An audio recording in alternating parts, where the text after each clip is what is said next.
A esta hora, el encuentro que esperabas. Encuentro con la ciencia con Modesto Montoya.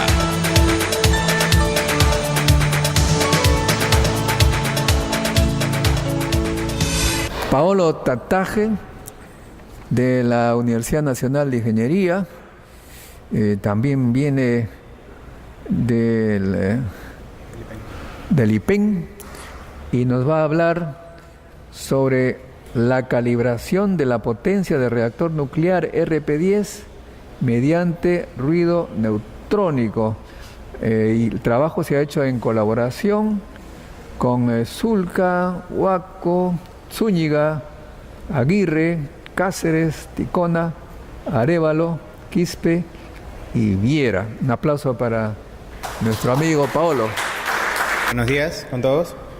El trabajo que le voy a presentar en esta ocasión es algo que venimos realizando como parte de mi tesis de maestría. Lo vengo realizando casualmente en el Laboratorio de Física Experimental de Reactores del IPEN. El nombre es Calibración de la potencia del reactor nuclear RP10 mediante ruido neutrónico. Hace un momento uno de mis compañeros casualmente ya vino presentando básicamente la borde teórico de la teoría del ruido neutrónico, ¿no? Que como se mencionaba hace un instante, está relacionada, está enmarcada, mejor dicho, en el análisis frecuencial, ¿no?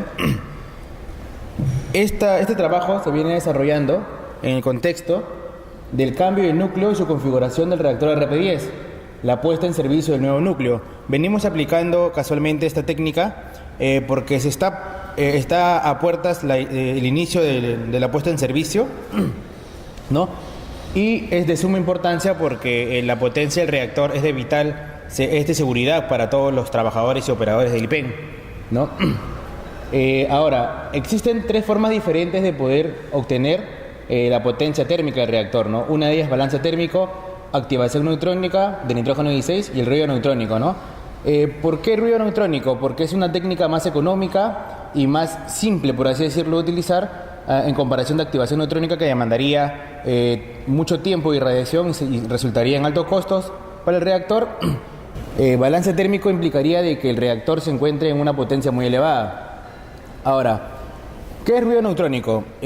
Analiza las fluctuaciones neutrónicas provenientes de la fisión nuclear debido a que conllevan información de los determinados parámetros nucleares, ¿no? Los objetivos básicamente del trabajo... Bien. Los objetivos básicamente del trabajo es manejar las ecuaciones de la cinética puntual, asumiendo que la evolución de la densidad neutrónica proviene de una fuente equivalente de ruido neutrónico, conocer el funcionamiento de la cadena de medición y medir la CPSD y la NPSD, que más adelante le voy a explicar, que ofrecen los determinados parámetros cinéticos del reactor. Ahora, todos conocemos una fisión no controlada, por ejemplo, en este caso vendría a ser cuando no se encuentre la barra de control, ¿no? La barra de control ayuda a que la fisión sea controlada y eso casualmente nos va a permitir también a nosotros poder controlar de cierta forma la energía liberada y por ende también la potencia del reactor, ¿no? La potencia está definida como la energía media liberada por fisión por la tasa de fisiones, ¿no? Entonces, para calcular la potencia bastaría conocer la tasa de fisiones. Es casualmente para eso que uno aplica la técnica de ruido neutrónico para poder conocer la tasa de fisiones, ¿no? Bien, esta gráfica es lo que casualmente nos daría el detector, ¿no? Al ser introducido en el reactor, tendríamos una componente continua y una componente discreta, ¿cierto? La componente discreta es la componente de ruido, es la que casualmente conlleva la información de estos parámetros nucleares, ¿no? Y eso se debe a que casualmente fluctúa la densidad. La densidad neutrónica normalizada en este caso fluctúa, ¿no? En el reactor debido a que casualmente las fisiones son procesos aleatorios, ¿no? Bien, la ecuación de la izquierda superior es una ecuación de balance de la densidad neutrónica, es casualmente deducida a partir de la cinética puntual, ¿no? Y consideramos en este caso para poder obtener la función al final, la ecuación final, consideramos que este ruido es producido por una fuente equivalente a una fuente de ruido neutrónico, ¿no? Aplicamos la transformada de Fourier para poder trabajar en el dominio frecuencial y obtenemos las dos ecuaciones, ¿no?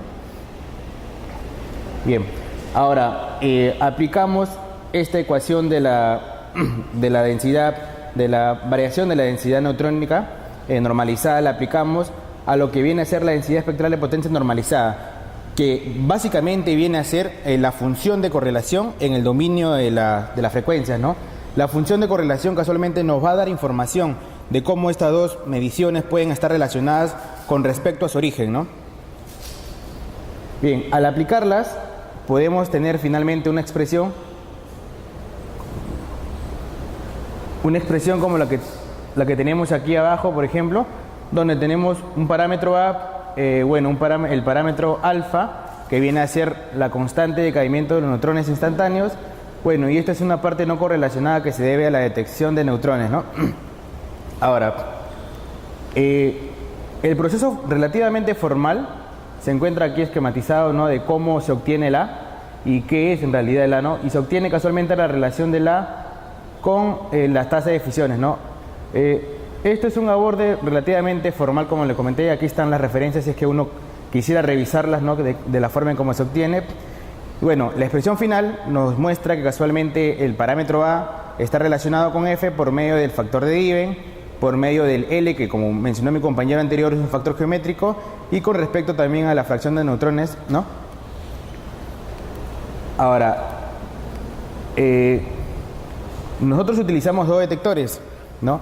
Podemos hallar la densidad neutrónica, la autodensidad neutrónica normalizada en este caso, para un solo detector, y podemos hallar la cruzada para los dos detectores, ¿cierto? En la cruzada no aparece la parte no correlacionada, ¿no? Como le mencioné, esta parte no correlacionada se debe solamente al hecho de la detección, ¿no?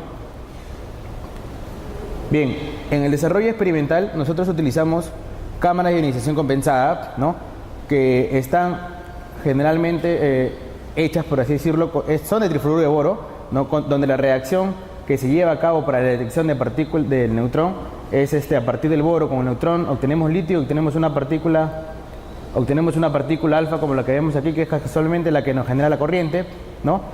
Las cámaras de ionización fueron ubicadas en la posición A7 e I7 de la grilla del núcleo, ¿no? Lo más próximo al núcleo reactor, por así decirlo, para poder mejorar la eficiencia, no tan cerca para no saturar los detectores, ¿no? Ahora, ¿por qué los colocamos en esta posición, por ejemplo? Esta es la parte esquemática. ¿Por qué los colocamos en esta posición? Si lo colocáramos más acá por otras posiciones de la grilla del núcleo, interferiría, por ejemplo, la barra fina u otras barras de control, ¿no? Que casualmente generarían diferencias a la hora de medir, ¿no? Nosotros buscamos casualmente que no tenga dependencia espacial, ¿no?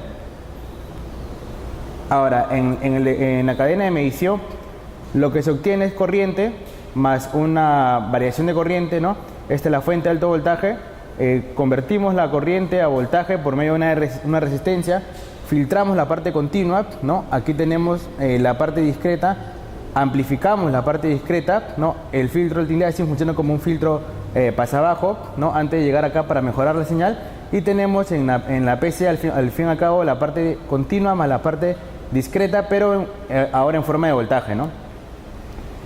Esta es la cadena de medición que hemos utilizado en el RP10, en el reactor, ¿no? Y ahora, aquí viene la relación casualmente experimental, ¿no? Ahora ya no vamos a hablar de corriente, ahora vamos a hablar de voltaje, ¿no?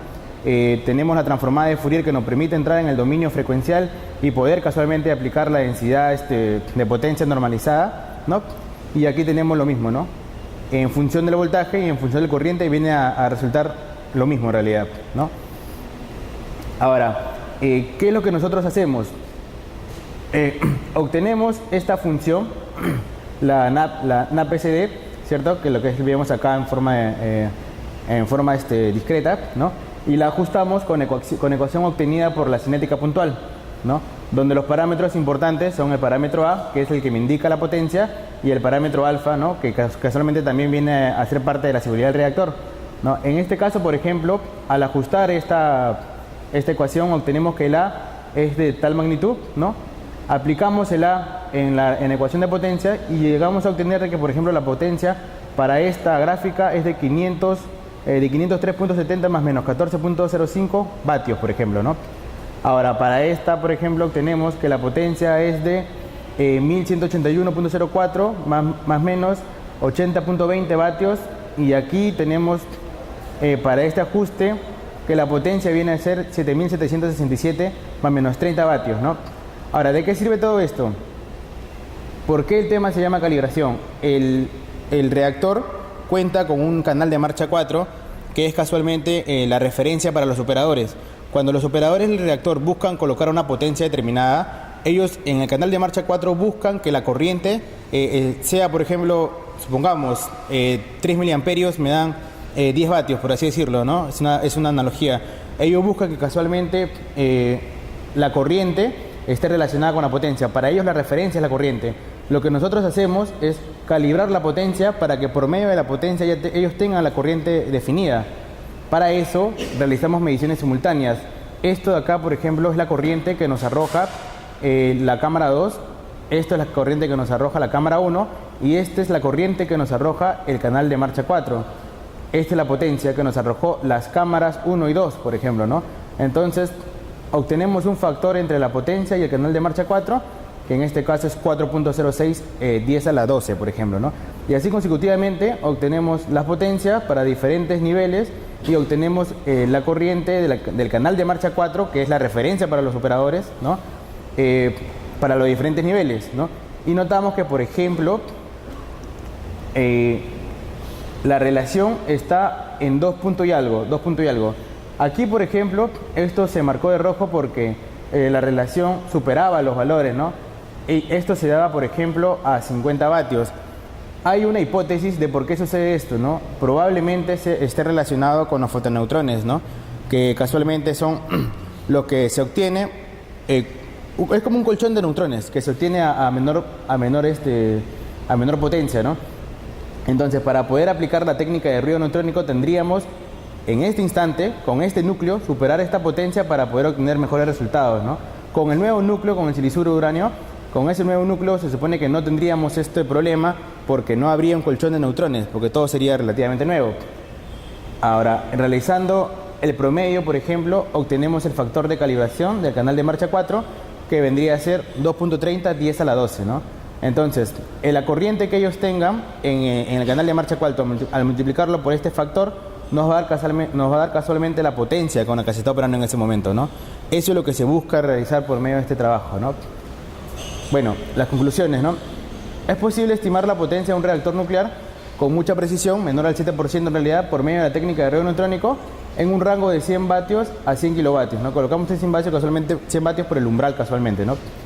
Ahora, determinar la potencia del reactor nuclear es mucho más sencillo si el reactor se encuentra en estado crítico, ¿no? Donde la producción es igual a la destrucción de neutrones, en condiciones naturales, ¿no? Y en modo estacionario. Sin embargo, la acción de introducir y retirar las barras de control para mantener la criticidad afectan la medición, reflejándose en el espectro de la señal, donde se observó un incremento de las amplitudes de las componentes a baja frecuencia, ¿no? Bueno, y la última, es importante realizar el mantenimiento del sistema, luego realizar mediciones hasta 10 kilovatios, debido a que se observó que después de 4 experiencias el material usado como sellador del contenedor de las cámaras de ionización mostraba cambios en su estructura, ¿no? Eso es casualmente por la radiación aplicada a esta potencia, ¿no? Para efecto de garantizar el buen estado del sistema, se recomienda realizar las pruebas de aislamiento, corriente de fondo de las cámaras y de estanqueidad, ¿no? Que casualmente son unas pruebas que se debe realizar a la cámara antes de lograr la medición, ¿no? Bueno, si es que alguno desea consultar las referencias, aquí están las referencias, ¿no? Bueno, gracias.